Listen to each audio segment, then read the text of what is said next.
বিশ্বম্ভরপুর সীমান্তে কোটি টাকার বেশি ভারতীয় বিভিন্ন পণ্য জব্দ করেছে বাংলাদেশ বর্ডার গার্ড। বিস্তারিত থাকছে সুনামগঞ্জ প্রতিনিধি আমির হোসেনের পাঠানো তথ্য ভিডিওচিত্রে।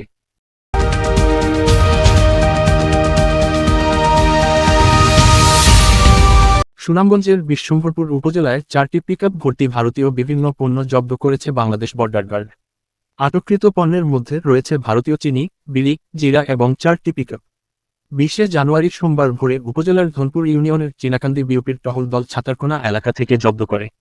সুনামগঞ্জ চীনাকান্দি বিওপির টহল দল ছাতারকোনা এলাকায় গোপন সংবাদের ভিত্তিতে অভিযান পরিচালনা করেন। এ সময় মালিকবিহীন ভারতীয় 10,494 কেজি চিনি, 9,920 প্যাকেট বিড়ি, 92 কেজি জিরা এবং 4টি পিকআপ আটক করা হয়। আটককৃত পণ্যের সিজার মূল্য 1,16,830 টাকা। সুনামগঞ্জে 28 বিজিবির অধিনায়ক লেফটেন্যান্ট কর্নেল এ.কে.এম. জাকারিয়া কাদের পিএসসি জানান, সীমান্ত এলাকার চোরাকারবারিদের চিহ্নিত করে আইনের আওতায় আনা হবে। তাদেরকে কোনো ছাড় দেয়া হবে না।